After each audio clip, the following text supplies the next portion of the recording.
So back to the story. Well, that was quite a long introduction. So as the church is spreading further afield, there are more and more believers who are taking on leadership roles and so on. The importance of Matthew's written reports is going to be growing. But there's also that need now for Jesus' teaching in a form that can be accessed by non-Jews or people who aren't Jewish speakers. In the Jewish diaspora, there is a very large percentage, it varies from town to town, but a very large percentage don't speak a word of Hebrew anymore. Which is why the Septuagint, which is the Greek version of the Old Testament, had to be translated, because there were already, in the 200 to 300 years before Jesus came, there were so many Jews who didn't speak Hebrew anymore, spread out through the empire. So actually the need for that Greek gospel is coming to the fore. Mark had a first stab, but as we touched on last week, although often this was the reason why Mark was sometimes considered to be the first one written, he's not a professional translator. It's rather clumsy, it's rather truncated, not great grammar. And for that reason, people said, "Oh, that must have been the first because it's so kind of rough." But actually, it's because it was done in a rush by someone who had never trained in those ways to do it. He was asked to do something in Peter's absence. But that does exist.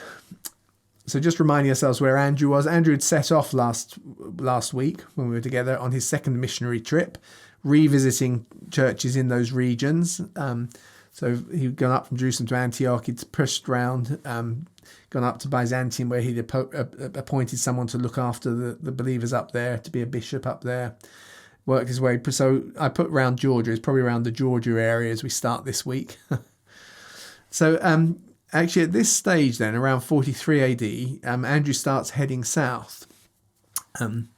So he travels to south through Parthia, or kind of, which is old Persia, gets down to Kurdistan. The desert of Gadroisia, which is Balochistan, is right on the kind of Pakistan-Iranian border. So it's right at the top end of India. I said that it's possible. I don't think he did, but I'm just raising because some would claim this is the time. It's possible that he travels with Bartholomew and Matthew, and Thomas and Matthew. But I'm going to assume they go separately. I put this. I pulled them out, so you got my. Oh, hang on, you can't see. Let me go back here. There we go. Got my. There you go. The First Voyage of the Apostle, and this is quite a serious book. Written looking at the evidence that is there on the ground and so on, in the traditions in India. Even non-believers recognise as a very strong testimony of Thomas in India. Everyone agrees he's there from the 50s, pretty much. Nobody disputes that. The question was he there in the 40s? And this book argues that they think he was. If he is, he's heading down at about the same time as Andrew. That's really what I'm saying. So yeah, you can see that as they head on down. So just kind of putting it in, there we go, from Georgia down there and that little area, that is the region that's referred to, that he comes to. And there's a tradition here, in the desert of Gadroisia. Andrew meets a group of people that are referred to as the kind of Kephali, which means the dog-faced people. And we actually read about them right the way through, over quite a period of quite a few hundred years, as a real group of people. You will even see pictures of them from the ancient world, with literal dogs' heads. Although if you read some of the more sober kind of travel writings that refer to them, they're referred to as being more like mastiffs, so i.e. with a short snout, so more like a round face, but you can see their teeth. So as we look at it, we think probably what they were people. They were a tribal people who mutilate the mouth so you can see the teeth. I've actually sat next to someone on the tube who had put huge, enormous kind of rings. They'd put holes into so you can see their teeth right the way around there, as a kind of so it's the kind of thing people do. You know, it's not necessarily trivial, but it's not the most difficult surgery to do. So it looks like this group, and we read that he's scared when he first sees them and wants to run away, but then he feels convicted because the Lord loves them and goes back and lives amongst them, and quite a number of them apparently become Christians, and their appearance change, which probably means that they stop cutting their children's faces.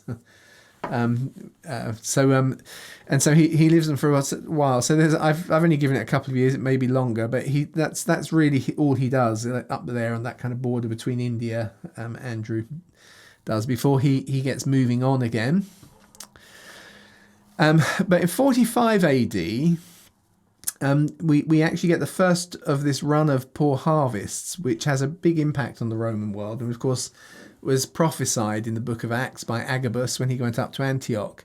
And so the food prices start to rise, and the Antioch church takes up an offering, and it chooses Barnabas and Paul to carry it down to Jerusalem. So you read about that in Acts 11. Meanwhile, Andrew has passed through the top of Pakistan, and he goes now and Afghanistan, rejoins the Silk Road and takes it to Sogdiana, Samarkand, Bukhara in Uzbekistan, and not far from the border of Western China. It's very easy to say, well, how can I say this? But actually, the reason why this is a strongly made statement is because there are three totally independent traditions of this journey. It's a very long journey, but we actually have three different Orthodox communities have maintained the stories in ways where there's a fair amount of overlap. You can see the embellishments on each, but actually you can put the story together. So we know he takes his trip towards Western China, Eastern Central Asia, so on, and he finally gets right up to the Altai Mountains, or the Atli, is it Atli Mountains? And actually, the traditions comes to us from Kazakhstan, Syriac, and the Bulgars of the Russian steppes. They all fit together quite well. So three stories telling about how Andrew heads east and where he gets to. And so, as I say, if you believe that the gospel goes out, and we know that there are churches there, and somehow they got there, it's not impossible to say this is the kind of route he gets up. The Russian Altai, which if you open up is actually the kind of the meeting point of China, Mongolia, Kazakhstan, and Russia. So 46 AD, the work is continue. I say it's possible that Paul and Barnabas are involved in more than one wave of relief. So the taking of things down may not have just been a one-off journey. It's just kind of referred to. Because part of the reason I say that is because we know that Paul's going to meet Peter in Jerusalem, but it's 14 years, he says, before he first meets Paul. So 46 is a bit too early, you see. So although he's gone down to Jerusalem, and there's also a reference to them bringing John Mark back at one point. So what we're going to do is we're going to assume that Paul ignores referring to these visits when he talks in Galatians, because he's really looking at the apostles at that point. But it's on one of those trips down to Jerusalem with this relief work where they take John Mark back with them to Antioch. And of course, if John Mark is Mark, who wrote Mark's Gospel, and he's back now from, which is quite possible, 46, he's back from Rome. And actually also from Rome, he went down to Egypt, to Alexandria, but now he's back in Jerusalem. If that's the same John Mark, because there are two traditions. There are some Orthodox traditions say John Mark and Mark are both members of the 72, and others say there's just one and he's called John Mark. So it could be either way. I'm going to assume for simplicity's sake they're the same person, and you can make it work if they're the same person. We read in Acts how they go back. He goes back. So he's written his gospel at this stage. He's back in Alexandria. So there will be some interest there because, of course, he's got a Greek gospel. So we'd want you to go back to an area where there are Greek speakers who don't speak Hebrew who are part of the church. So meanwhile, Andrew's still trekking his way, working out what the Lord's saying to him about real cross-cultural missions. There are lots of stories held in the local churches as you kind of take this route, this big long journey. The furthest north you find the stories is the tiny little village, which I found really difficult to find because it is such a small village. Kazanskoye on the Russian Urals. There it is. That's from a modern Google Maps style application that showed it when I was, and I couldn't even find any nice looking holiday pictures. It's just a kind of it's a rough old area now. But it's, you see how high north that is potentially. So on this map, it's a little bit higher than the arrow, but it's as far as I can do. So he's trekking his way right the way up in those regions, right on the border. So they're kind of civilized enough, and they're trading. We often think of things outside of the Roman Empire as being kind of totally destitute. The edges aren't at all. I mean, remember when the Romans are first come to Britain, they get repelled by waves of chariots. So there's the technology to manufacture chariots in the British Isles, and most of the kind of edge areas there's a lot of trade going on between the empire and those outside, and so on. So Andrew is traveling in those kind of communities. So we get to 47 AD, and I've just put a couple of possibilities. So if you're trying to follow the story of Acts, there's either an overlap, or Acts has left a bit of a gap when the famine years are going on. They've not told us too many of what's gone on during that period. So it's possible that Paul's missionary journey starts at this point in 47 AD. But it's difficult to be totally categorical one way or the other.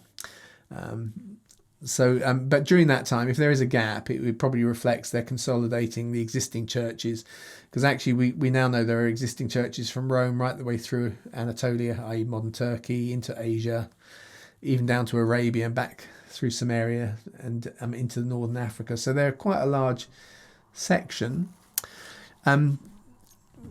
If you look at the tradition of where most of the apostles get martyred, most of them get martyred within that kind of couple of hundred miles or a few hundred miles of Jerusalem.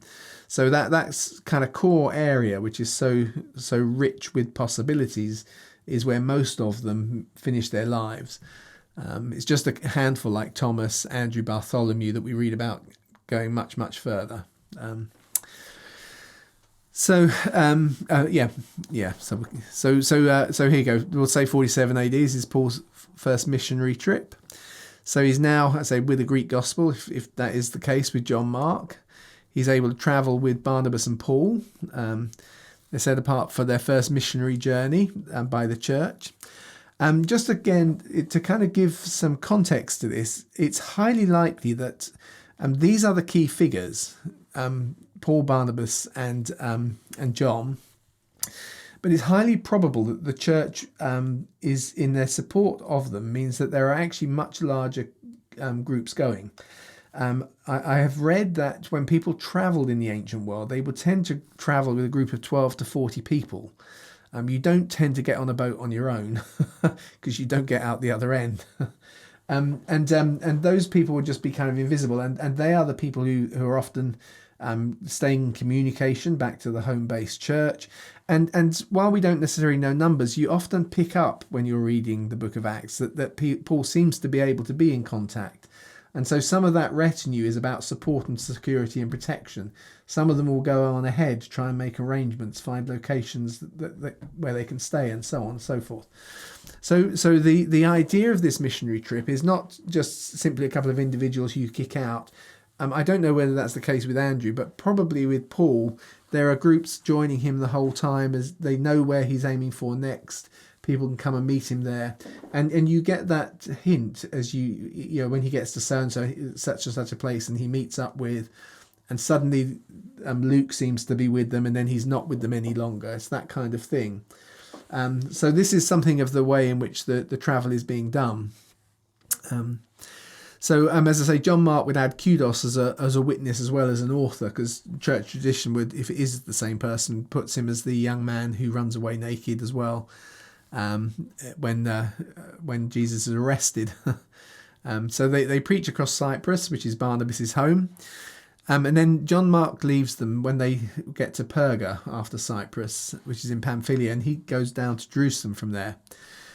Which might indicate there's a tension between the way he sees Paul trying to handle the Gentile question, because this isn't yet resolved, and the way he perhaps seen Peter do it, because when they were up in Rome. So John Mark in this case part of the reason for taking him might be because he is an experienced kind of church planter into kind of context, and he might have a slight different perspective on how we should be handling this.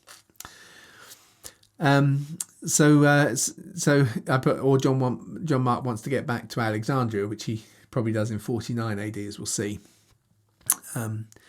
So Paul and Barnabas continue into those kind of territories that are inhabited by ethnic Galatians, although technically it's outside of the province of Roman Galatia. You can see on the map. There we go. There's a little blow up. The area referred to there as Galatia in the south is the ethnic Galatians. The actual Roman province slightly excludes Lystra and Derbe, I think. It doesn't really show that clearly on that map. And of course there we hear about the gospel going to fully pagan people, not Hellenized at all. They call is it Barnabas? They call Hermes and whatever. Remember? And so anyway, they head on back to Antioch. They go to give a report down to Jerusalem. It's after their first mission trip. And it may be, as I say, that John Mark has gone back before them. His reports maybe raise some questions. So Peter, James and John come to an informal agreement with Paul as to how he's going to manage Gentile believers, how they're going to manage Gentile believers in their own congregations, which we read about in Galatians 2. Now, that reference in Galatians 2 is not the Council of Jerusalem. See, it's a year ahead of that. But Paul then writes the letter of Galatians to kind of say, don't worry, this is what we've agreed on. And he kind of he highlights it. And it's not as developed as the thinking in the Council of Jerusalem. It happens afterwards. But he writes to the Galatians to say, it's okay, this is how we're going to handle this. And so he writes there and says, when they saw that I had been entrusted with good news for the uncircumcised, even as Peter as with good news for the circumcised, James and Cephas and John, who were reputed to be pillars, gave to me and Barnabas the right hand of fellowship that we should go to the Gentiles as they do to the circumcision. So, of course, that first trip, which we've seen real hardcore Gentiles as well as Hellenized Jews all in the mix, and Paul is given a certain amount of carte blanche in how they're going to manage those things. They trust him. Andrew at this stage is heading back on his way home. He preaches to the Alani, which some people call the Alans, which always amuses me that Andrew preached to the Alans. Who are on the kind of Russian border before he heads south. And he crosses the Caspian Sea by boat, and apparently he's almost murdered in Kurdistan. So you can, here we go, putting it here, there's Kurdistan, as he crosses the sea on his way back to Jerusalem. In Jerusalem at this stage, James probably writes his letter to kind of illustrate that faith isn't whatever you want it to be, because he probably hopes it's going to settle this Gentile-Jewish debate, see? And it gets distributed around the various churches, most of which are predominantly Jewish still at this time. And so as it goes out, it probably has an effect which isn't what James intended. So James's letter is carried by the Jewish believers to all parts of the growing church, but some start to interpret it as a message of faith expressed by works in a way that divides Jewish and Gentile believers. So it has various kind of implications. As it's trying to make a situation better, it starts to create a bit of a polarization. So when we then read that when Peter comes up to visit Antioch this time, he's not eating with the Gentiles. He was the first time, but he's somehow not. It's starting to have this effect. And so you can see, and it's not really a surprise at all. If you remember, they're still working out almost every element of their faith doctrinally. And doctrinally is going to then affect practice as well. And practice sometimes will feed back into doctrine. All of this is going on. It's exactly what you would expect. So as he comes up and, Paul...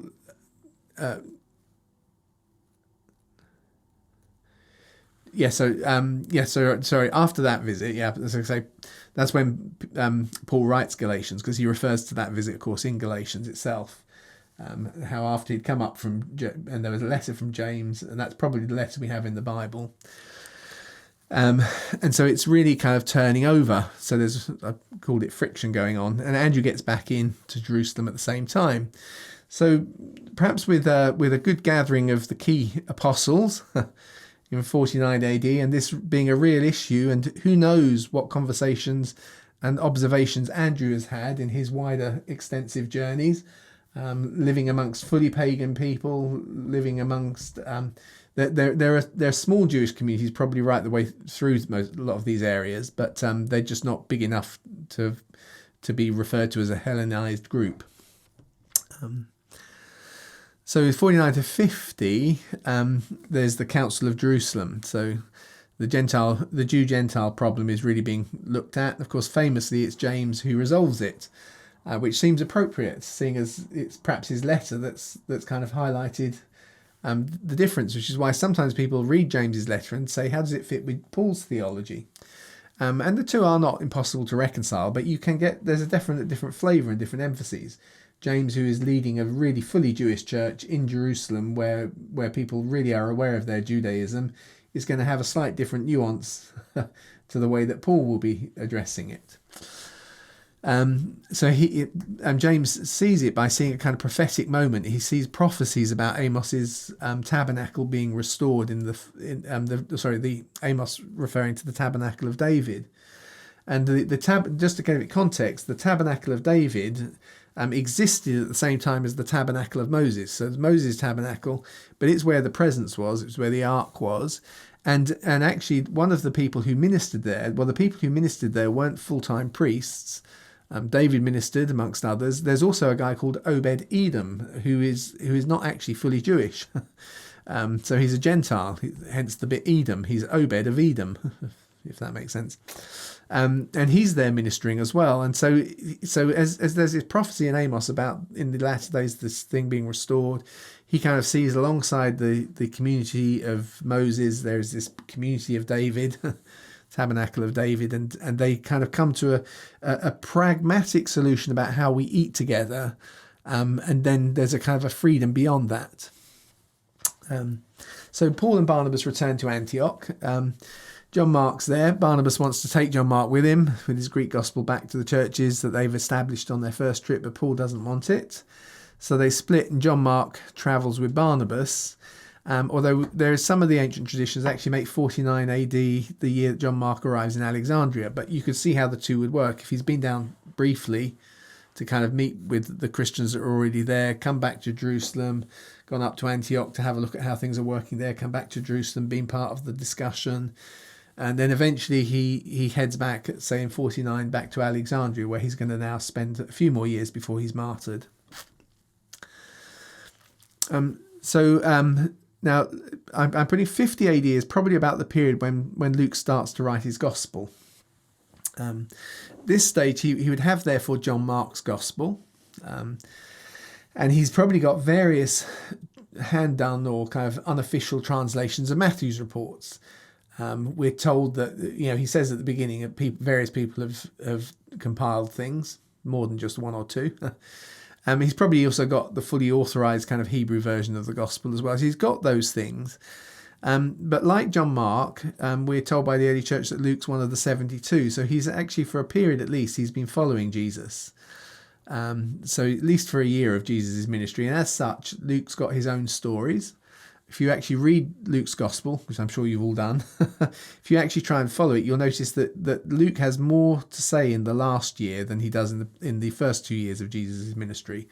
So you could see maybe he was not there right at the beginning, or maybe he did meet Jesus at the beginning but didn't follow him in quite the same way till that period when with the 72 become part of the story. And then Luke suddenly is full of extra stories that we don't know about from other Gospels.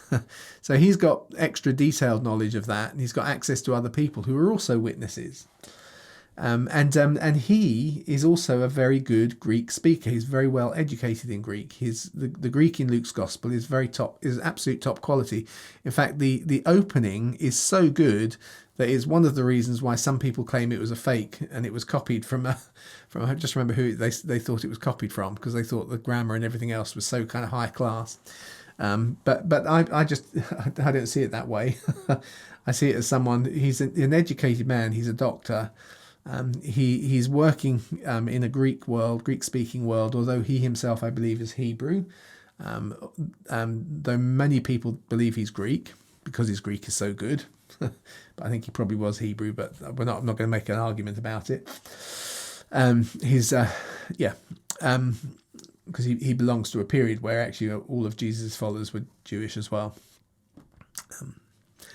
So anyway, he decides around 50 AD he's going to research and construct a gospel in a format that deliberately draws on the conventions of kind of classical eyewitness biographical history. Matthew's gospel, it reads more like the biography of a teacher. But actually Luke's is more like the kind of historical biography of someone who's achieved something in politics or military. And just in the kind of the way it's structured and the where the emphasis of text goes and so on. That's one of those things that people analyse. But he's doing so as a support to Paul's mission to the Gentiles. He's doing something that explains some of the Jewish context as you read it in a way that Matthew doesn't. He just assumes you know it. So where he can, he's going to also clarify Matthew's rather loose chronological structure, because Matthew hasn't been written to be strictly chronological. It's been issued in sections probably.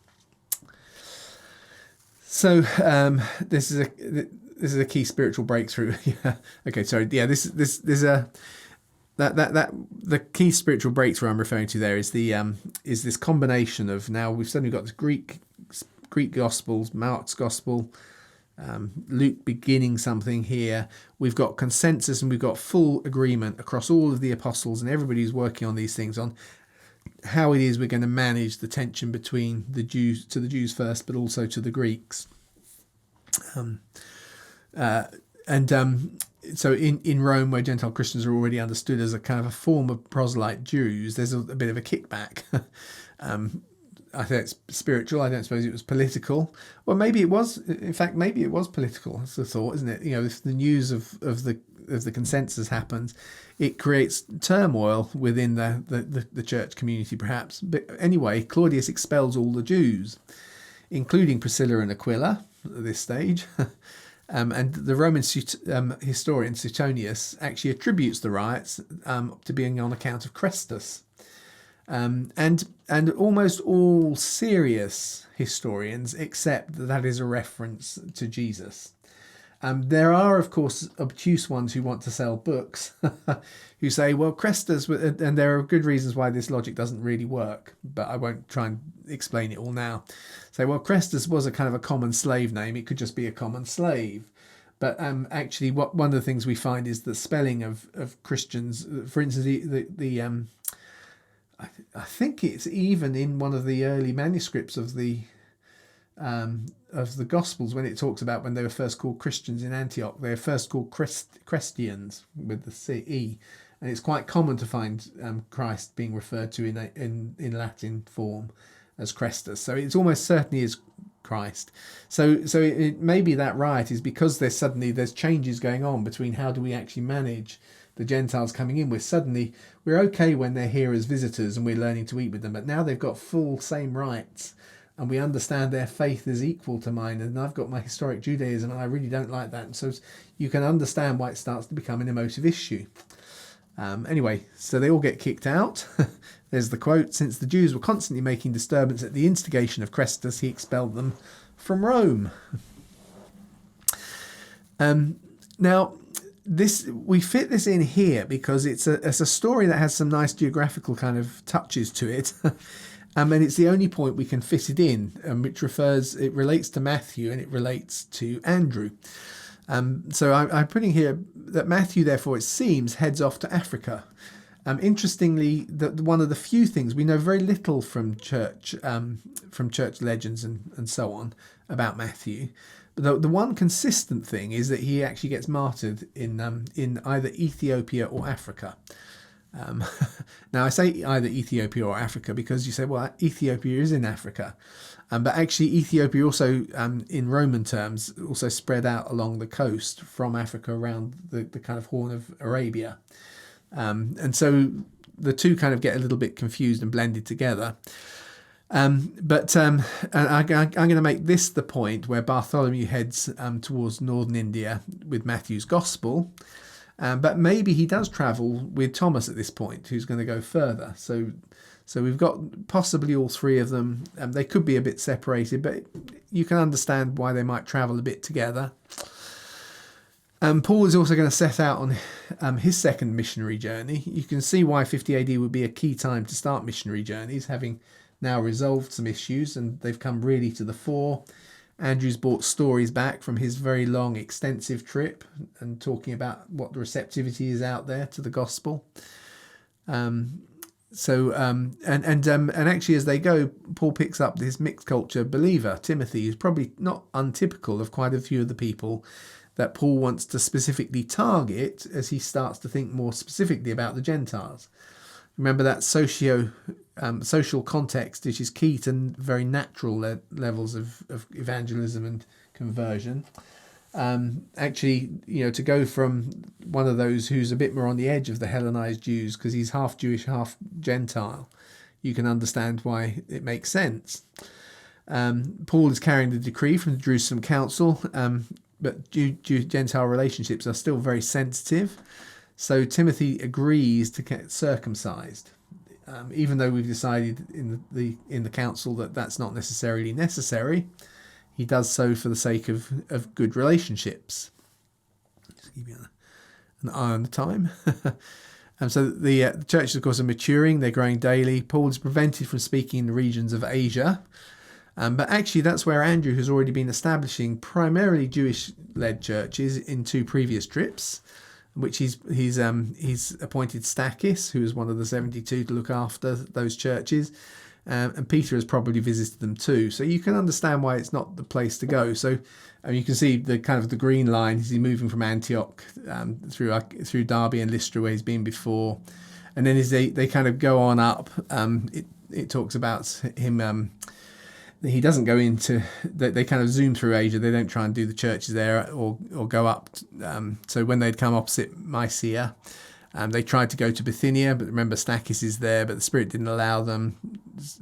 Who knows why the Spirit doesn't? Maybe it would have been disturbing at that point for where the churches have got to. If they got a certain level of stability, who knows, personality like Paul may have been disruptive. They pass through Mysia and they come down to Troas. So Paul is then similarly prevented from going on to Bithynia. That's right, yeah. They joined at Troas by Luke, perhaps carrying a rough draft of his gospel. And so we notice in the book of Acts that it changes from they to we, because Luke's now with them. And they set off together for Macedonia. They stop in Philippi to plant a church. So here we are, going up to Philippi. Setting sail, therefore, from Troas, we made it straight course to Samothrace, and then the following day to Neapolis. And from there to Philippi, which is a city of Macedonia, the foremost of the district of a Roman colony. We were staying there for some days. The numbers, yes, Acts 16, verse 16 and 17. So they're there now.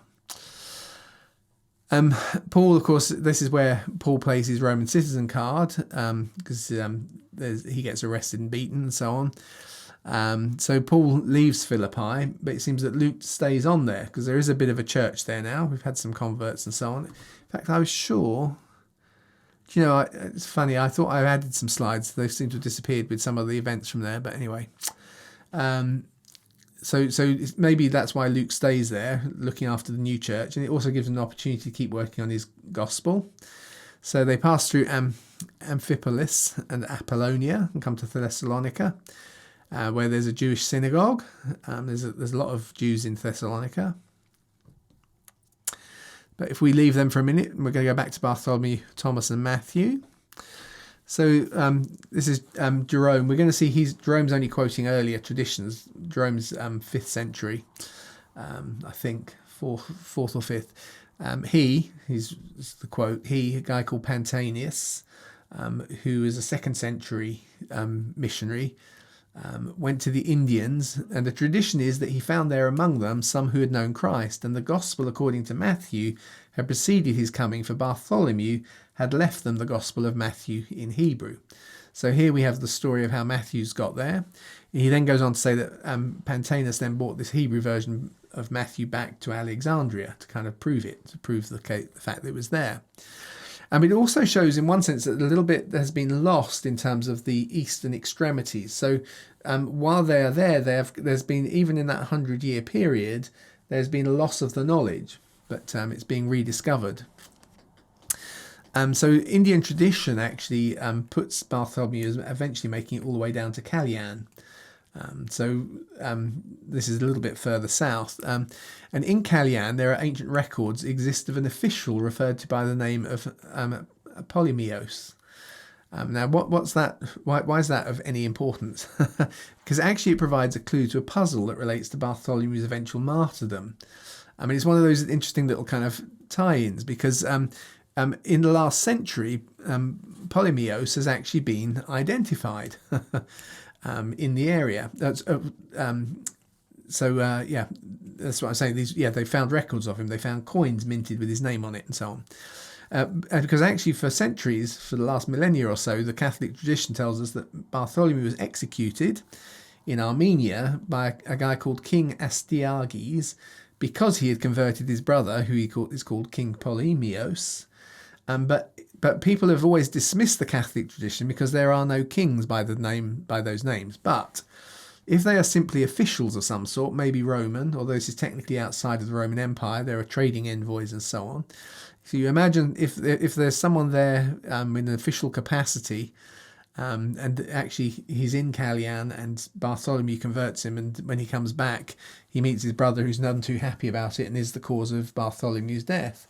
So it actually kind of helps to explain why he might get martyred in Albicus for converting somebody called Polymios, who's there in the region that records put him. So just a quick note, Kalyan is on a major trading route. And this is another of these little key factors which allow the gospel to go to the ends of the earth. Rome's military is all foot-based. Roman roads are not good for commercial traffic at all. They're very narrow. They were designed for Romans to kind of to double time it along them, for soldiers to double time it along them. But Rome is extremely its trading power comes from the sea. And most of the sailing is done by non-Romans, but they maintain the ports and make it safe. And actually, Kalyan is actually on a major trade route, which makes it very kind of interesting. There's a maritime route that runs from the end of the Silk Road, where it goes from red to blue on the Mediterranean there. That's actually Caesarea Maritima, which is in Judea. So from Judea, there is actually a route that goes right the way around to Kalyan, where you drop down to Alexandria, and actually you go up the Nile a bit, and then there's a canal that leads from the Nile. It's actually there have been canal systems joining the Mediterranean and the Dead Sea since Egyptian times, and probably since the Exodus. If anyone's read my book on the Exodus, you'll know that. But actually, it runs all the way down that canal system, which it was reopened about just before the turn of the millennium. Jesus is born. It's silted up by the middle of the 2nd century, and then it isn't reopened again for until about 600 on something, so 7th or 8th century, I think it is. It eventually gets reopened up again, but because it keeps silting up, it's something that if you don't maintain it, you can't keep doing it. But it's worth mentioning because it explains an awful lot of the traditions. It is only something that's been discovered and really worked through in the last few years. And that trading route actually runs right the way through into the China Sea and into Indonesia and so on. If I go back a sec, you can see that in the Far East there, that Zhuzhou is the place where there were those Chinese tombs that I mentioned that date to the 1st century, the Christian tombs in China.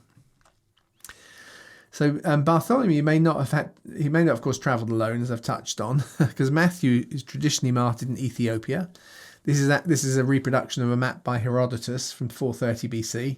See the way they saw the world at this stage.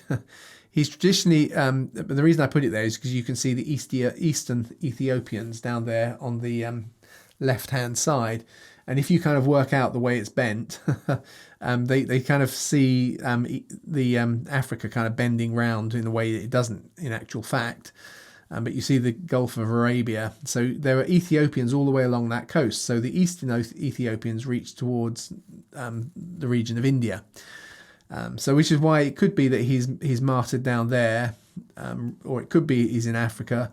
One says Ethiopia in the below the Caspian Sea, but maybe they're confusing it, or it may be that he is in both places because as we see in the previous one, this one, there is regular trade routes which only take days to travel on them if you get the right winds.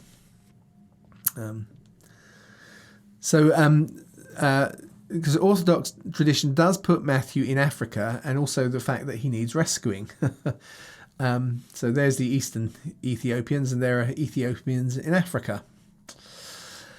And the Ethiopian Coptic Church maintains that tradition. They actually believe he does preach in Africa. He was captured and ransomed there. And that story we read about in some of the stories about Andrew as well, because it's Andrew who comes to rescue him. And interestingly, the geography actually kind of seems to fit real area. The text describes the land of the Anthropophagi. It describes it in ways that seems that it puts it in the Great Lakes. So it's the border of Tanzania, Uganda, Rwanda, Congo, and so on. But there's also a reference to a volcano, which would probably make the lake that's referred to Lake Kyoga. So we got a little location there that it's possible that Matthew's made it to. And actually, Matthew's kind of famous within that kind of the Ethiopian Coptic Church, and is kind of key. And they were one of the users of his gospel for a long period.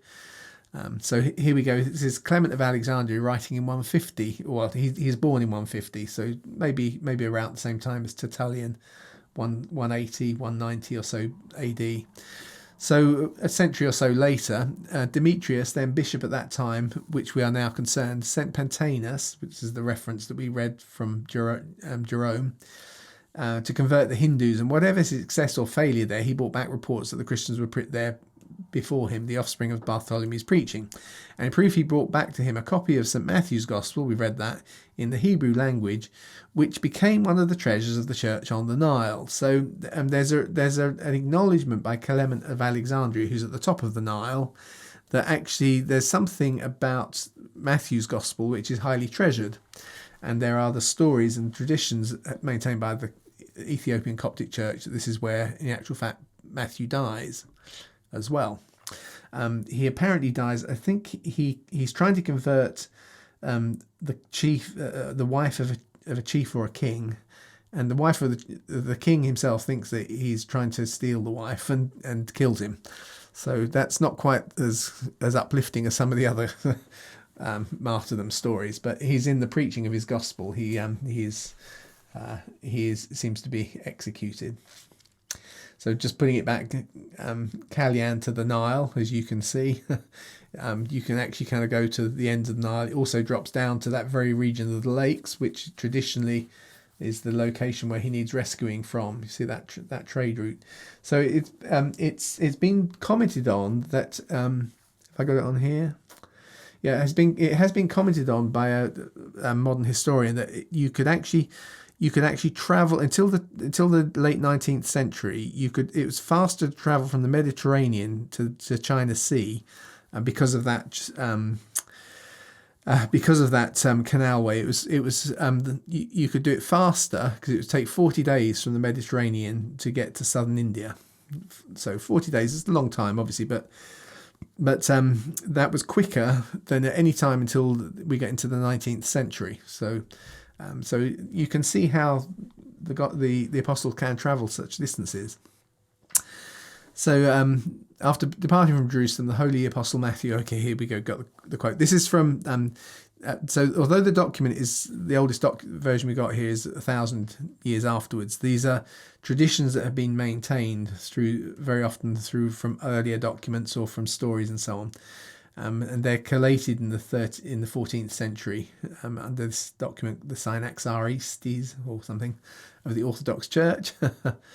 After departing Jerusalem, Matthew preached the grand tidings of the gospel in many lands. He passed through Macedonia, Syria, Persia, Parthia, and Media, which would certainly be the Eastern Ethiopians as he's coming back. He travelled all about Ethiopia, which had fallen to him by lot, and enlightened with the light of the knowledge of the gospel. Finally, guided by the Holy Spirit, he arrived in the land of cannibals, who are dark-skinned and savage people.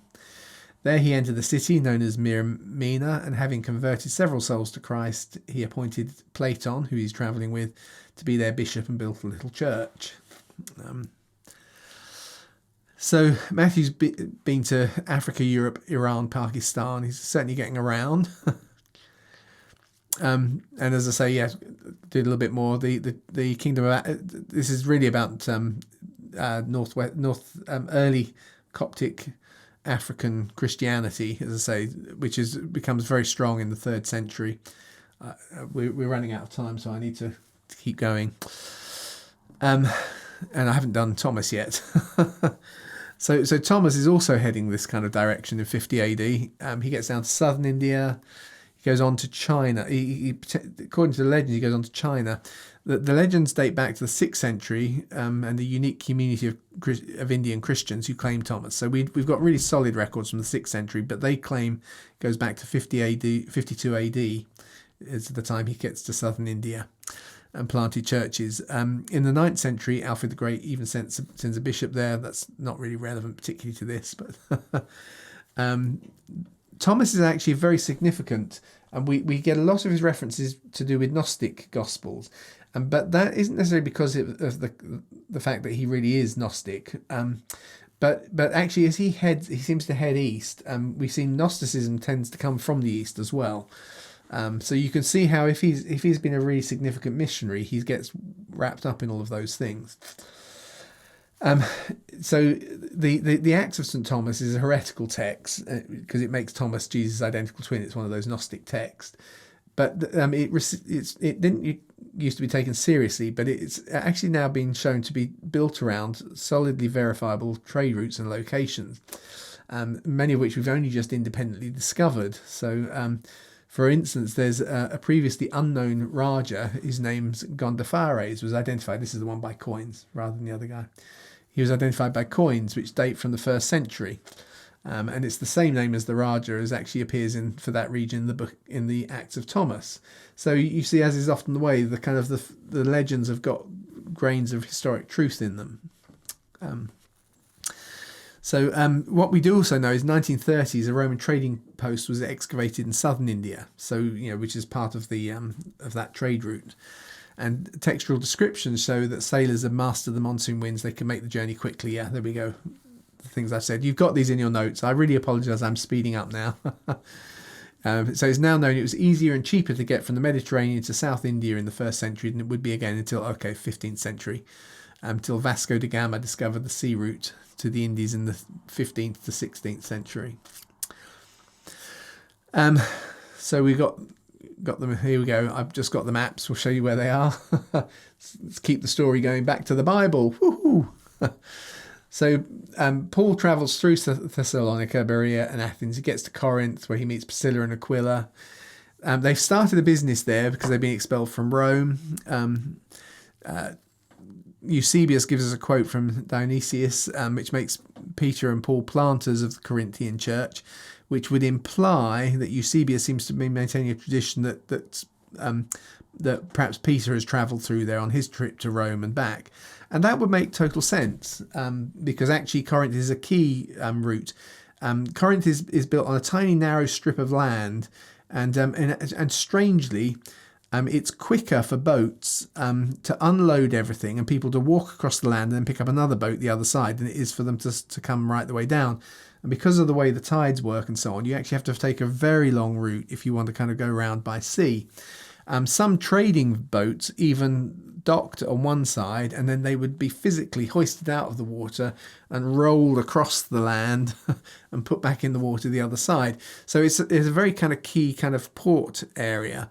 So it's very likely that Peter has gone through there on his trips to Rome. And we have that kind of recorded by Eusebius. Okay, it's Paul in Corinth. There's a nice little touch here. We'll get through this, where he meets Erastus. Erastus is mentioned in Acts 19 as a supporter of Paul and in Romans 16 and as the city treasurer. And he's also mentioned again in 2 Timothy. And interestingly, we found a dedication to him. For you see your calling, brothers, not many are wise according to the flesh, not many mighty and not many noble. This is what Paul writes to the Corinthians. Well, because certainly Erastus was, and actually that makes sense. Because the corollary of not many wise is at least some of you are wise, not many mighty, well, at least some of you are, and not many noble. Well, here he is. So he's actually, it reads, Erastus, in return for his idolship, which is about looking after public buildings, paved at his own expense. So you can see part of the city is dedicated to him. So he's a key historical figure. So Andrew's big journey, which we're really going to pick up next week, but I'll just kind of throw you there. He travels right up to the north, and this is where Andrew's really going to be remembered, and as being kind of, and the early church records kind of recognise in the end that's where his apostleship finishes. I've kind of highlighted him going up and down. When his journeys are reconstructed by Giorgio Alexandro, what was his name? Where's his little book? In the that I mentioned here. For some reason, I've got a brain blank at the moment, but I've been mentioning him as we've gone through these things. There's actually a lot of zigzagging around because he spends over 20 years of ministering around these areas. But I've kind of shown him on a journey where he does kind of come down to the bottom again. Because, we do know he's back, for instance, in Antioch, because he's in Antioch where he is part of the group that commissioned John's Gospel, according to the church records. So Andrew is presiding at that point because Peter is dead. So Andrew is the kind of senior apostle at that stage. So we'll look at them a bit more next week. Thomas is in India, as I said. Oh, let's come back here. Thomas works miracles in India and at Edessa. Thomas is destined to baptize people. Yeah, okay, there's a quote there from Ephraim of Edessa. Again, they're in your notes, and I'm gone past when we said we would. I wanted to show you this one, though, that actually in southern India, the Malabar Church actually has records of the names of some of the families that Thomas baptized. I mentioned last week having a similar experience when I was in Albania some years back with a church there that has records that they were saying kind of went all the way back to the Apostle Paul. And so we actually know the names of these people. This is why, as I say, it's things like this that mean that historians take the tradition seriously. It's not just, oh yeah, he was here right at the beginning. It's not only that we can tell you what families he was involved with and we can tell you those details. So one of the things we know is that as he comes in at the port level, he works his way up the river, then he gets to across the far end where he gets a boat to the South China Sea. And that actually makes sense of what we know about the trade routes now. So anyway, back to the Bible. So Paul's second missionary journey, he's now in Corinth.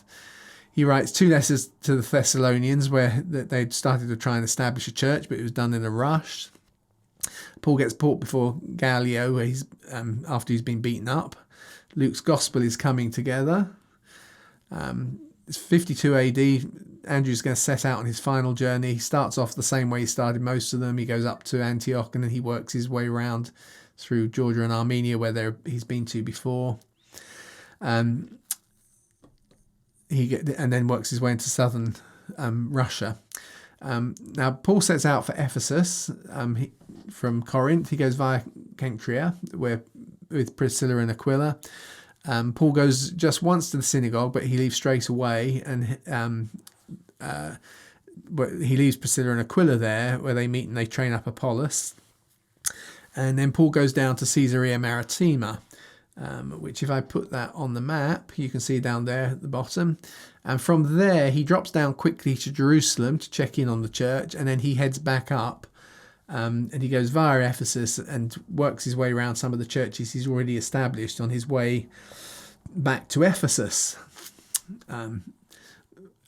So at this point, 54 AD, Claudius dies. He's probably poisoned, possibly by his last wife, because he'd fallen out with her, and he dies. And because he was probably going to give hand over the emperorship to his son Britannicus, but after his death, it goes to his son, his adopted son, not natural son, Claudius. So Paul's now in Ephesus in 54 AD. Over the next 2-3 years, he establishes that church. And actually during this period there's a kind of an Aegean hub connection, and from hints in the letters we get the idea that people are moving and travelling between all of those churches that have been planted around the Aegean Sea at this point. So there's a legend now, of course, as I mentioned last week, about Thaddeus, who's one of the 72 rather than the apostle, sometimes known as Saint Adai. leading a silk merchant to Jesus called Saint Agai, and sending him back up the silk route. Being a silk merchant would make Saint Agai Chinese.